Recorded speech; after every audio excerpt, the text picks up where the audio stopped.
amigos, muy bienvenidos al programa Perseguidos pero no olvidados de la Fundación Ayuda a la Iglesia Necesitada.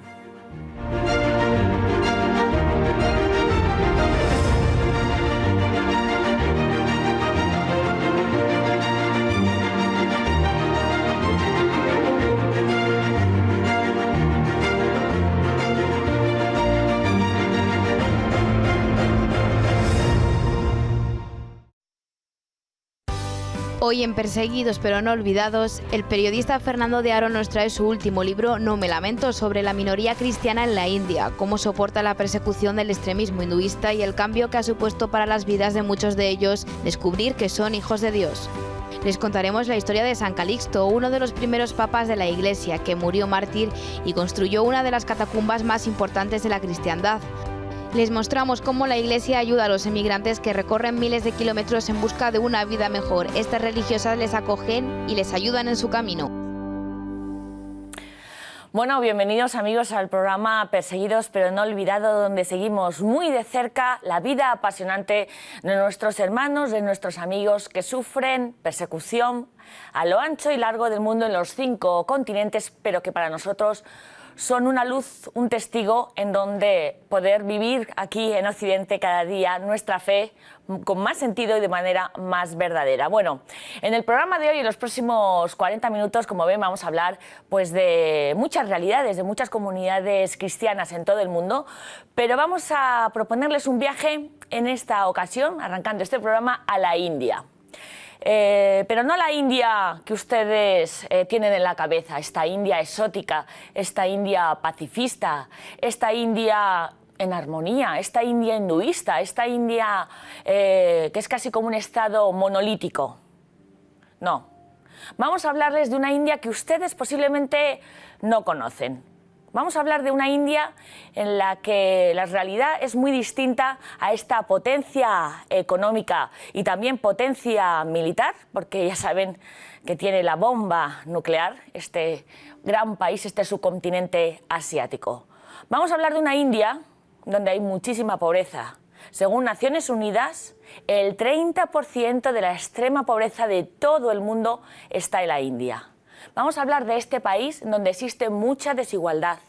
Es un país multirreligioso, no solo es hinduista, como aquí en Europa parece que nos quieren contar, no.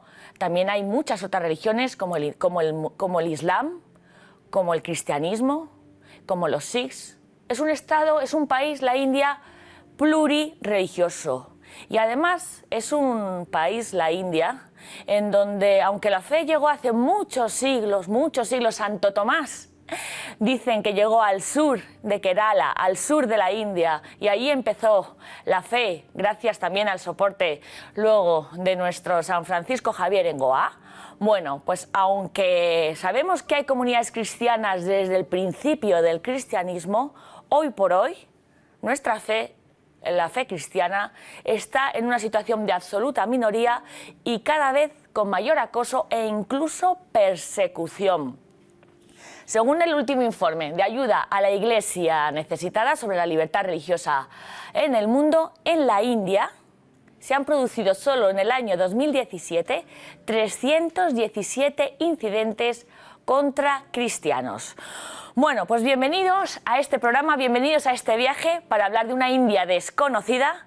Gracias en esta ocasión a la presencia del periodista Fernando de Aro, que está aquí con nosotros. Fernando, muy buenos días. Muy buenos. Que además de ser codirector de la tarde de la cadena COPE, de dirigir el periódico digital, Páginas Digital y otras muchas cosas más, para mí lo más importante es que es un gran amigo de Ayuda a la Iglesia Necesitada y además es un apasionado de la vida de nuestros cristianos que se está recorriendo el mundo con su cámara y con sus notas para testimoniar la vida de estos héroes nuestros, ¿no? Fernando acaba de publicar este libro que ustedes lo pueden comprar estupendamente en la editorial Elba, que se llama No me lamento, la persecución de los cristianos en la India, y por eso le hemos traído a nuestro programa de Perseguidos pero no olvidados, de Ayuda a la Iglesia Necesitada. Bueno, Fernando, primera pregunta, ¿de qué no se lamentan los cristianos de la India? Bueno, el título precisamente se refiere al último capítulo, a una religiosa, Menabarba, que en uno de los... Has hablado tú antes, tú lo has explicado muy bien, es decir, hay una minoría cristiana en la India que es un país de moda, que es un país que parece que es el país del yoga, de la buena convivencia. Hay una minoría cristiana que sufre ataque, que sufre persecución. Bueno, pues hace 10 años... Una de las víctimas de uno de los mayores ataques que se produjo, en este caso, en el estado de Orissa, una de las víctimas fue una religiosa a la que, bueno, la violaron. O sea, la persecución en este caso utilizó esa herramienta tan humillante, tan denigrante que es la violación. Yo tuve ocasión de charlar con ella largamente y me contó, bueno, todo el proceso que había vivido, ese gran sufrimiento, que significa que por tu fe te acaben bueno, arrancando lo que una mujer solo puede entregar libremente, y cómo ella había deseado incluso en algún momento que la hubieran matado, porque vivir con ese dolor era deshonra, ¿no? Era una cosa muy dolorosa. Y cómo, andando el tiempo, se había dado cuenta que había sufrido eso por Jesucristo y que, a pesar de todo lo sufrido, no se lamentaba. Recuerdo perfectamente el momento en el que, lo dijo en inglés, porque ya hablaba en inglés, I don't regret, yo no me lamento. Y a mí se me quedó tan grabado, y luego me ha acompañado incluso personalmente, esa frase de Menabarba me ha acompañado personalmente durante mucho tiempo. Bueno, que pensé que el título debía ser de este libro ese título, es decir, cristianos que sufren una persecución, que en algún caso sufren, como esta mujer, una violación tremenda. Qué experiencia, qué alegría, qué agradecimiento no tendrán, que incluso habiendo sufrido el peor de los males, o uno de los peores de los males en el caso de una mujer, no se lamentan de su fe, no se lamentan de la persecución sufrida. Me parecía que era, como tú decías al principio, un testimonio, una riqueza, un tesoro del que todos nos podemos beneficiar. O sea, que alguien pueda vivir así, sin lamentarse, sin estar resentida con la vida cuando ha sufrido tanto, me parecía que era algo que merecía la pena. Algo está pasando. Algo está pasando. Han oído bien. Hinduistas que persiguen a cristianos, no solo yihadismo, como aquí nos suena mucho en Europa, no. En la India hay un hinduismo extremo que está persiguiendo a cristianos, incluso hasta violación de religiosas, como nos acaba de contar nuestro amigo de hoy, Fernando de Aro. Bueno, Blanca Ruiz Antón, ¿dónde está la India? Sitúanos un poco, principales datos, principales cifras para irnos metiendo en este viaje. La India se encuentra en el sur de Asia, cuenta con más de 1.240 millones de habitantes y es el segundo país más poblado del mundo después de la República Popular de China. También es el séptimo país más extenso del planeta, que limita con el Océano Índico al sur, con el Mar Arábigo al oeste y con el Golfo de Bengala al este.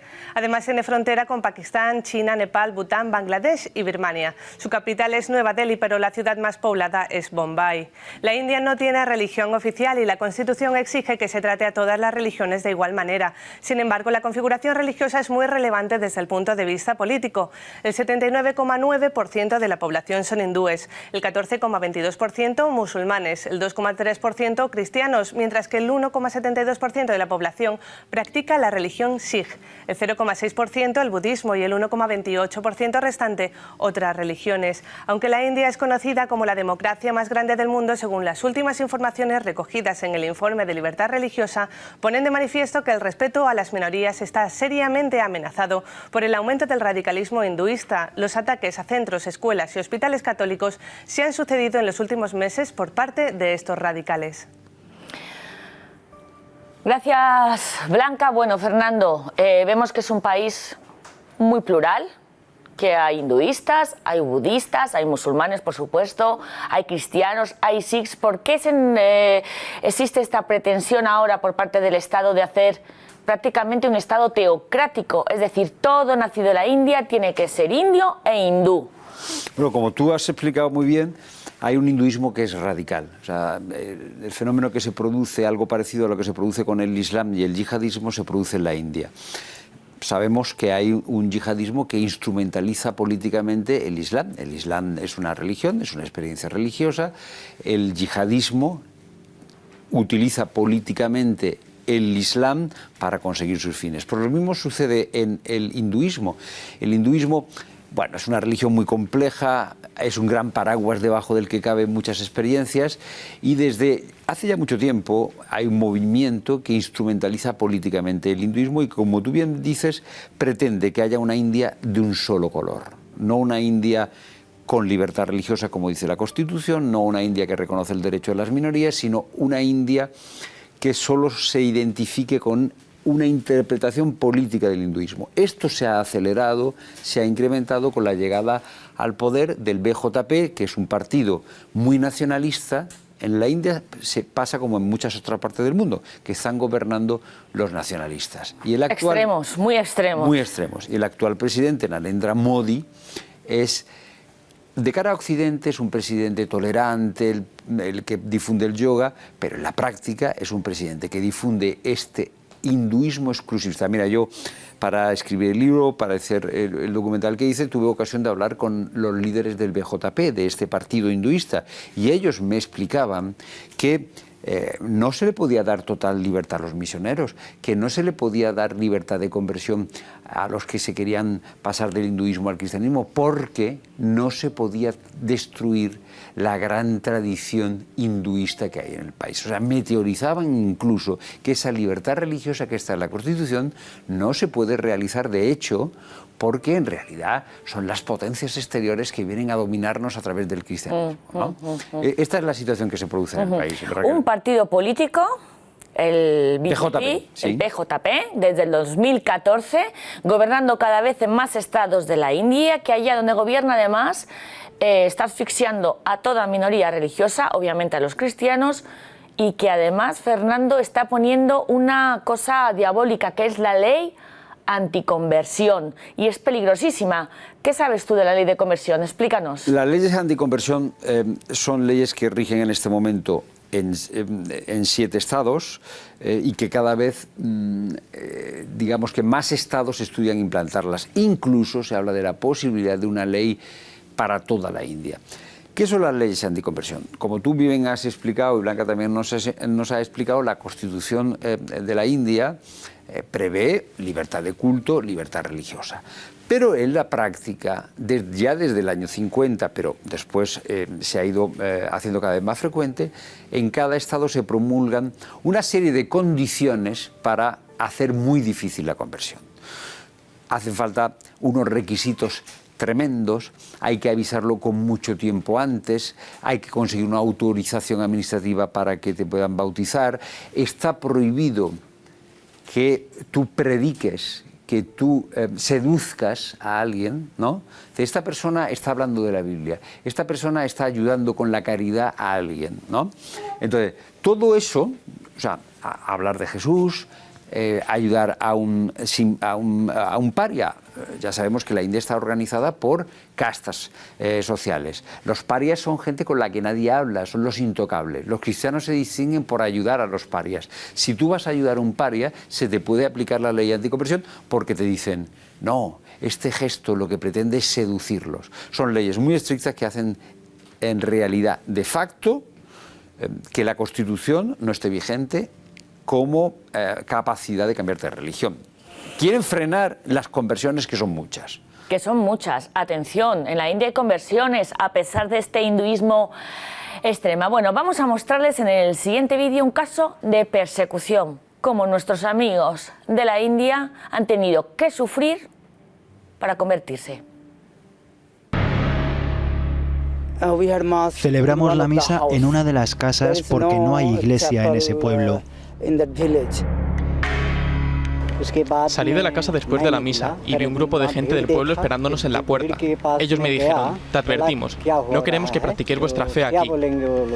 Entonces uno de ellos cogió un gran palo y me golpeó con él en la cabeza. Me caí al suelo desmayado.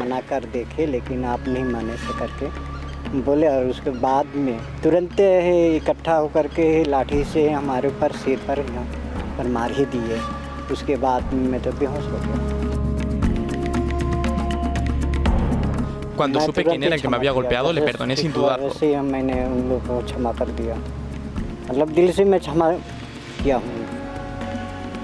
Mi fe me ha liberado de cualquier tipo de odio hacia quienes me atacaron.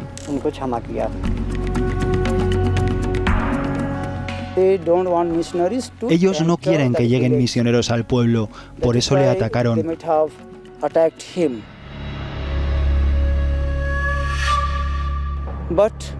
Pero Dios trabaja de otro modo.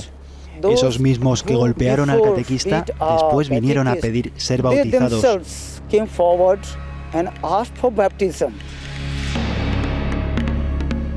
Dios trabaja de otro modo y Él tiene su propia manera de traer la gente hacia Él.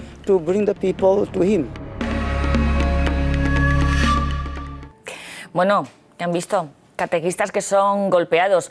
Historias de persecución hoy de cristianos en la India están Fernando en este libro, ¿no? En el libro No me lamento, de la persecución de los cristianos en la India, con el que estamos hablando con Fernando. Los cristianos en la India son una minoría. Son una minoría, sí. Son los más pobres de los pobres de los pobres. Siempre nos acordaremos de Santa Teresa de Calcuta, que estaba allí con los más pobres de los pobres y que además pertenecen a un sistema de castas que son los Dalits, que son los últimos de los últimos socialmente, donde ser Dalit significa no tener dignidad humana, no ser considerado persona, es decir, tienes el mismo valor que un perro o que cualquier otra cosa. No tienes derecho a ningún ayuda del gobierno, a prácticamente nada. O sea, de hecho, hay algunos informes que dicen que a los Dalits de los pueblos se les impide acceder al agua corriente, a los pozos.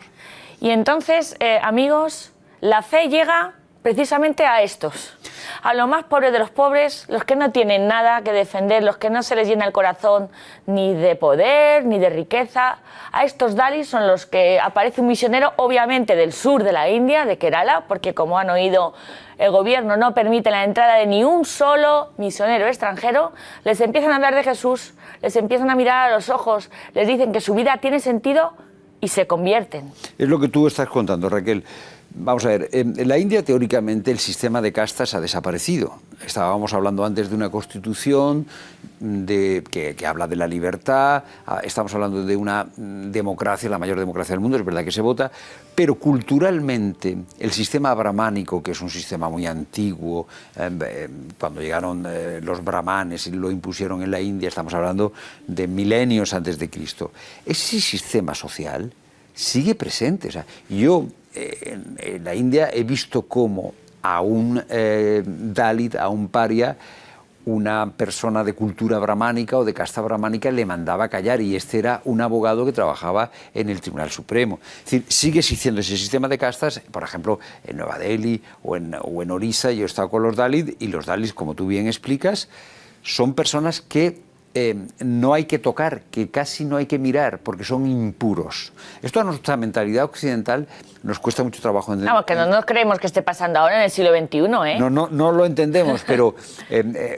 por ejemplo, para muchos, comer en un plato en el que puede haber comido un Dalit es una fuente de impureza tal que no lo toleran. Entonces, esto existe esta casta en la India de los intocables, y la fe, como tú estabas explicando, se ha extendido fundamentalmente entre los Dalits. ¿Por qué?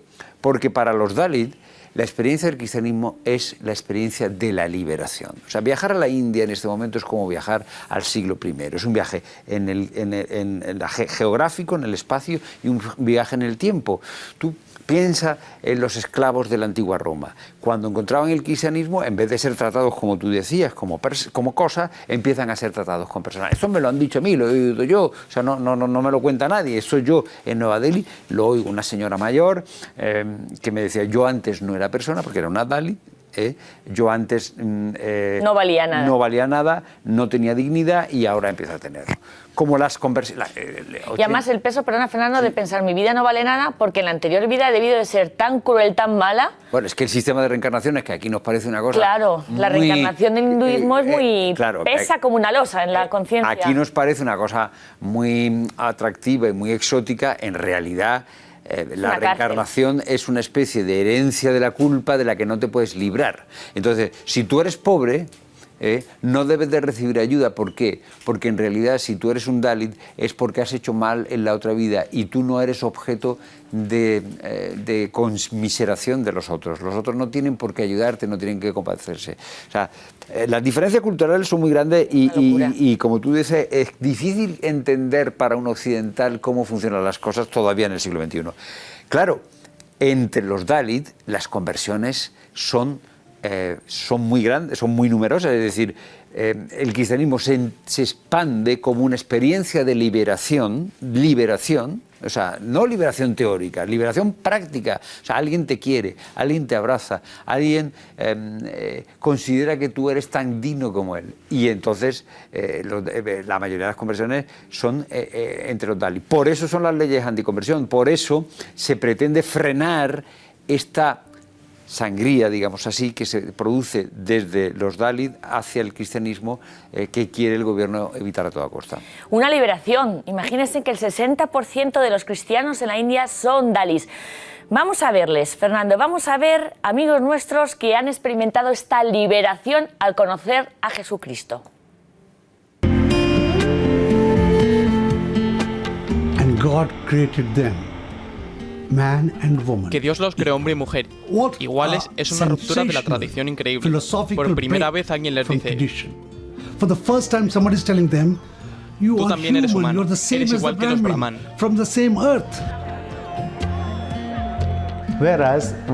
La percepción hindú es que son pobres porque en su vida anterior habían hecho algo malo.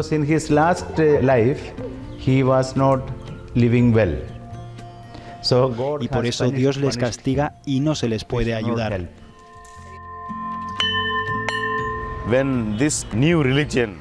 Cuando llega esta nueva religión a la gente, ellos ven que es la religión que estaban esperando, la que querían, porque les otorga la dignidad humana.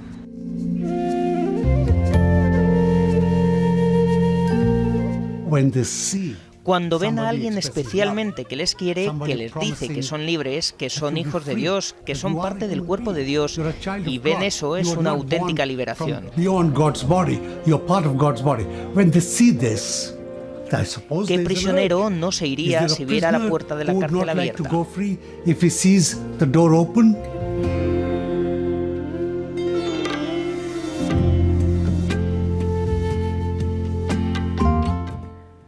Bueno, si nos miráramos así, los que nos llamamos o creemos que ser cristianos, ¿no? Si nos viéramos con esta liberación de haber encontrado a alguien que te conoce hasta el fondo, que te rescata como eres y que te quiere. Bueno, yo creo, mira, esta entrevista que acabáis de emitir es una entrevista que yo le hice a John Dayal, es un material que yo tomé y que está ampliado en el libro. John Dayal lo acaba de explicar él perfectamente. ¿Quién, estando preso, si le abre la puerta no se escapa? Esta experiencia de liberación yo creo que es el gran tesoro y el gran testimonio que nos llega de la India, ¿no? O sea, en la India tienen el problema de las castas, pero todos tenemos un problema, todos podemos decir que tenemos nuestra cárcel. Exacto, todos tenemos todos somos parias en cierto sentido, porque también nosotros no vivimos en una sociedad como la India, pero sufrimos otro tipo de esclavitudes. Fíjate en la esclavitud del dinero, fíjate en la esclavitud de un capitalismo desaforado, del poder, etcétera, etcétera. Entonces yo creo que la luz, la alegría que viene de esta gente sencillísima que hemos visto los rostros en estos vídeos, gente sencillísima que ha experimentado que el cristianismo es algo concreto, que no es solo una espiritualidad, que no es solo una buena doctrina, que no es solo una ética, sino que es algo que les sucede, que les saca de su cárcel, como explicaba John Dayal.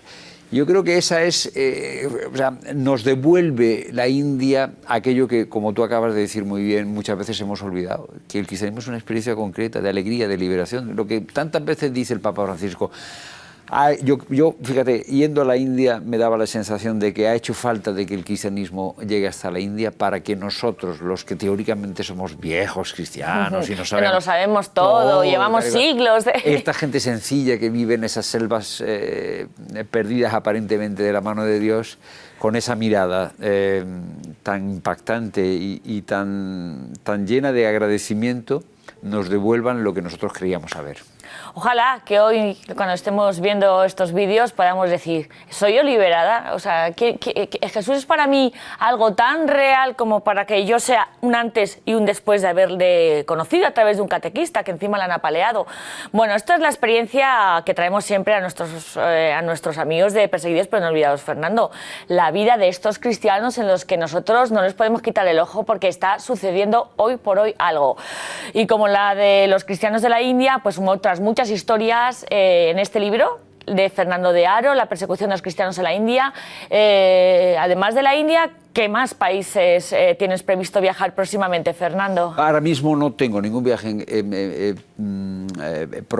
preparado, pero estoy terminando un documental sobre la situación de los cristianos en Tierra Santa. En Tierra Santa. Que, bueno, hay que contar las dificultades que viven tanto en Israel como en Palestina.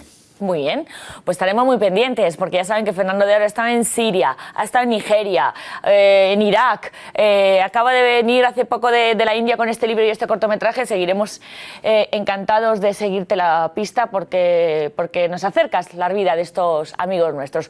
Ha sido un placer, Fernando, el mío ha sido compartir el mío. Gracias, de nuevo esta experiencia de los cristianos en la India. Hasta otra ocasión, Fernando. Gracias. Bueno, pues de la India, de Asia, nos vamos, como hacemos en este programa, al otro lado del globo terráqueo. Nos vamos hasta América. Queremos hablarles de un proyecto de las Hijas de la Caridad de San Vicente de Paúl en la frontera entre Bolivia y Chile. Se trata de una casa que se llama Estal en la Frontera, un lugar de acogida para inmigrantes que precisamente ayuda a la Iglesia necesitada, ayuda a construir para sostener a estos inmigrantes, principalmente colombianos, cuando deciden viajar miles de kilómetros en busca de oportunidades y una vida mejor.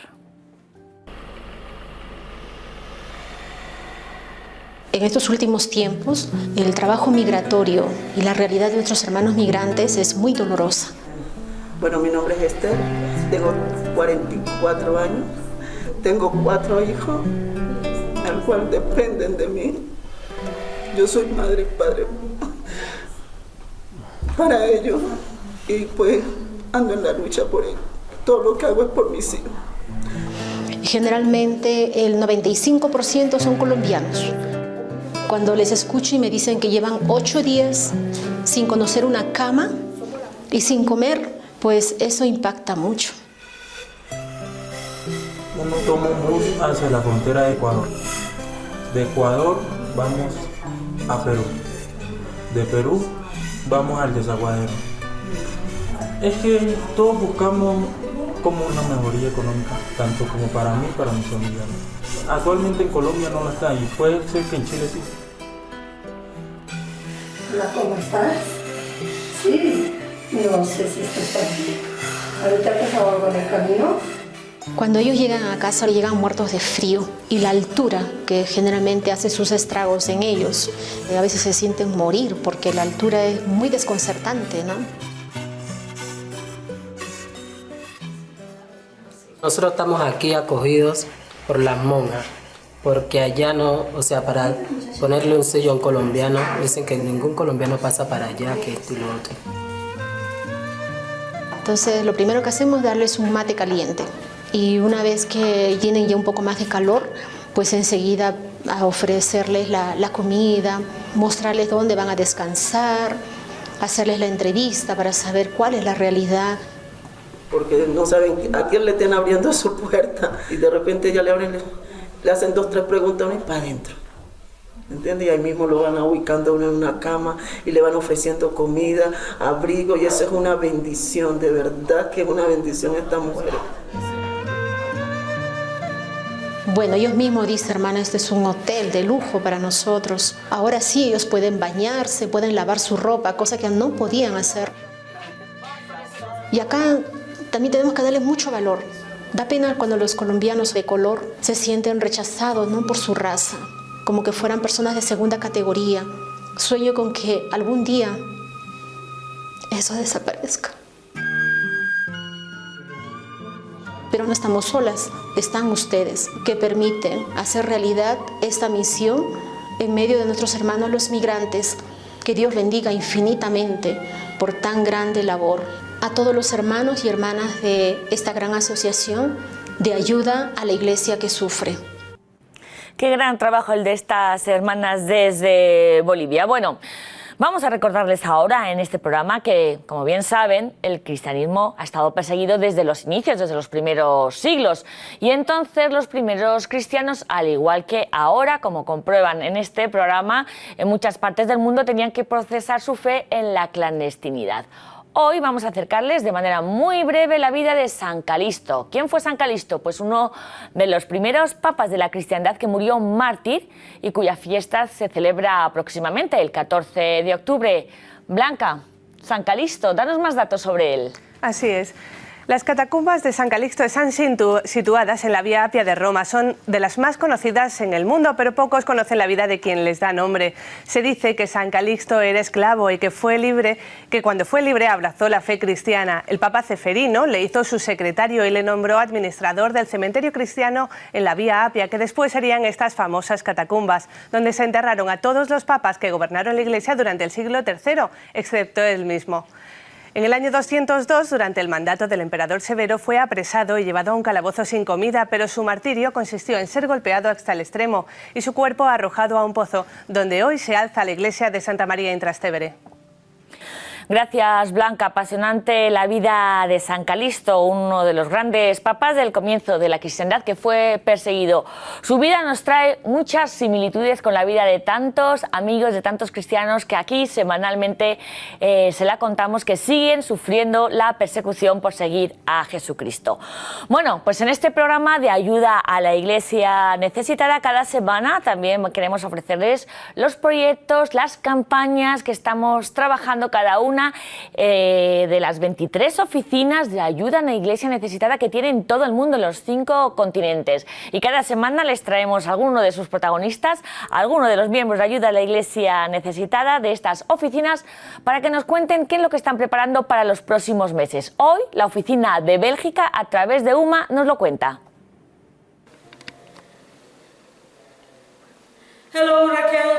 Hola Raquel, soy Uma de la Oficina de Ayuda a la Iglesia Necesitada en Bélgica. En nuestra oficina estamos trabajando especialmente en el informe sobre libertad religiosa. Al inicio de diciembre este año tenemos previsto una jornada de oración con invitados especiales y por supuesto con énfasis en la oración, porque los cristianos perseguidos necesitan realmente nuestra ayuda, no solo donaciones, sino también mucha oración.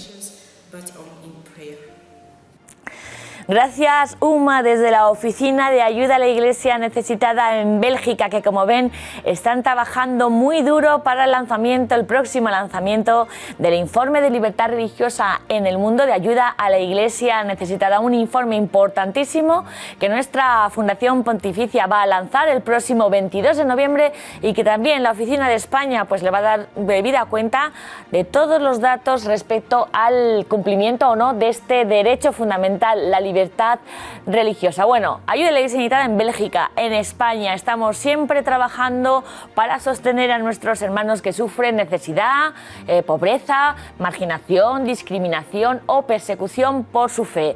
Si quieren seguir nuestras actividades, si quieren conocer más historias, noticias sobre esta iglesia que sufre nuestros hermanos perseguidos, pueden seguirlo a través de nuestra página web, ayudaalaIglesianecesitada.org, o pueden compartir con nosotros todos sus testimonios, sus experiencias, sus opiniones en nuestras redes sociales, en el Facebook, en el Twitter, en nuestro perfil de Instagram, en nuestro canal de YouTube.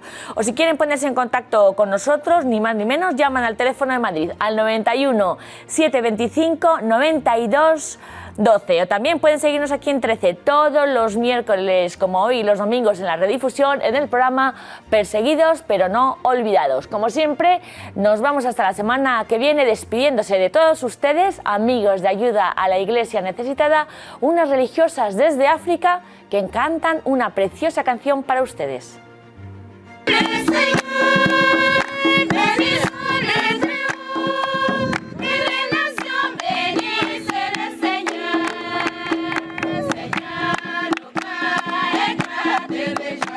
haciendo la